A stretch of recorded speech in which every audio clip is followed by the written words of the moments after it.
Welcome back. It's Doug MPA. And I found this article. It says, Parenting Career Crossroads. Am I wasting my PhD?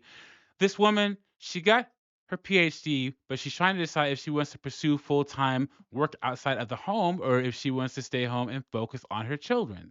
Now, I, like many other Red Pill channels, like to say that women have to make a choice. You're either a career woman or you focus on your family. You can't do both. So she's going to explain her whole mindset and how she wants to pursue full-time work, but then because she feels obligated to do so because of all the women that came before her and how they fought for her right to have a career, but then she really wants to stay home and raise a family. So we're going to get into this article. Before I do that, like the video, subscribe to the channel, drop a comment. I really appreciate it. It shows you support me, what I'm doing over here. And let's get into this. It says, I'm sitting at a crossroads familiar to many parents. Do I pursue full time work outside of the home? Do I try to strike the magical unicorn balance of working from home and being there for my children? Do I accept that there is a season for everything and spend this time in the home, believing that my career opportunities will still be there later? So, guys, there is a growing field in counseling where these professional women, they have a kid and then they have to go right back to work and they miss their children's formative years. So 1, 2, 3, 4, 5 years old. And when the child gets older, the women have this feeling of regret because they didn't spend that time with their kids. Ladies, your children are only young once. Jobs will always be there. Men, we are used to having to go away from the family to be able to provide. It's our job. Anyway, the best answer is to refocus my energy and spend more time at home while keeping a toe in the professional world. I'm privileged enough to have the financial options to do so, and am lucky to have a spouse with insurance and benefits. I'm getting a chance many parents do not. I cannot help but feel like a traitor. Now, to some golden image of working motherhood, we're all just doing the best we can with what we got, and it's not a contest to win or lose. Not to some capitalist notion of what it means to be successful. Not even to the feminist movement I hold so dear that told me I could be anything, but maybe didn't fully prepare me for how hard it would be to be everything at once. And there it is, guys. Jesus H. Christ. Third wave feminism has told women you can do everything and anything. See, guys, we know we can't. It's women that are getting hit in the face. Say, you have to pick a path. You can't have everything. I don't feel like I'm selling out the women's movement, but I do feel like I'm giving up on my former self. Background before I tell the rest of the story, I'm valedictorian of my tiny rural high school and the first in my family to go to college. I took my full ride through undergraduate onto a master's and then a PhD, which I completed on time despite having taken a full time job halfway through. Having one baby and being pregnant with my second at my dissertation defense.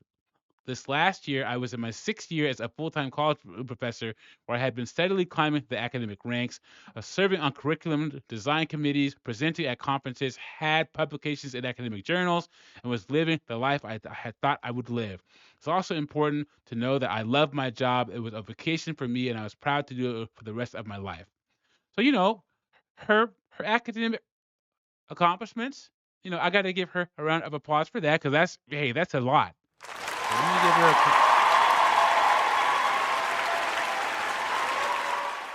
but I planned to work in the position even when life threw curveballs. My oldest child was a toddler when I started, and she was in full-time daycare so I could meet the demands of the position. I continued serving on committees and even took on a new role as a faculty professional development coordinator as I had my second child. I found ways to make it work through breastfeeding, postpartum depression, and transitioning my daughter to homeschooling.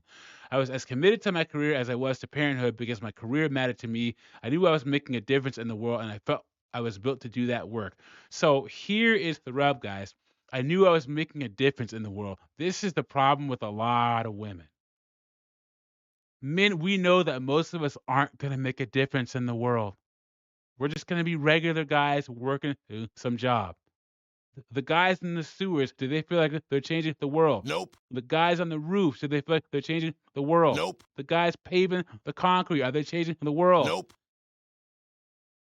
Women have this notion that, oh, I'm going to save the universe. No, you're not. And if you try, it's going to come at a cost. So in December of 2017, I found out that I would be laid off. In May of 2018, I stood in front of my final class and held back tears as I said goodbye to the students I loved, the work that fulfilled me, the life I'd worked so hard to create. And that's how you know that her job didn't matter because she got laid off.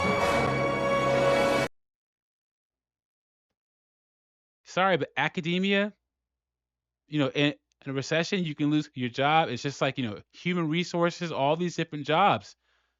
They're volatile, especially when there's an economic downturn. I had to make a decision. In the time between getting notice of my layoff today, I worked to build a freelance client base, creating a source of income that allows me to spend time at home.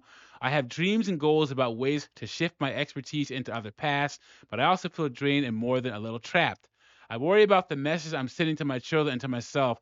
Is stepping back a chance to regroup and see new opportunities that I may never have seen otherwise? Perhaps. Is stepping back now taking myself out of the running for opportunities I will never get back? Likely. These are trade offs, and trying to predict the future is exhausting. What I'm telling that past version of myself who headed off to college with her dreams held in front of her like a blazing banner of hope. What am I telling my children about following their dreams if they see me temper my own? Those are the questions that won't stop echoing, the ones I cannot answer. So, you know what she barely mentioned this whole time, guys? Her husband. Because she's been married the whole time. If you were to read this and she didn't have this little blurb about her spouse, you think that she was a single mom. And you could argue, her husband built her into the woman she is today. And if it wasn't for her husband, she wouldn't have her PhD and she wouldn't have this meaningful work. And you know what? She should take time away because, she should focus on him now because he focused on her, like Giselle tried to do to Tom Brady, right? She should use this time to raise her children, especially if she doesn't have to work. Because most women around 45 to 50 realize this is terrible, all this stress, and I want to get out. Well, that's why most female CEOs quit right around 44 and 45. It's the men who stick out the long term in the C-suite, guys, not the women.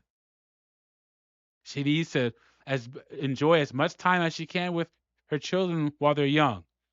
Because mothers, the best thing mothers can do is raise a successful, productive, law-abiding citizen for a child. She needs to focus on that. Let me know what you think about this in the comments. Like the video, subscribe, and I'll catch you on the next one.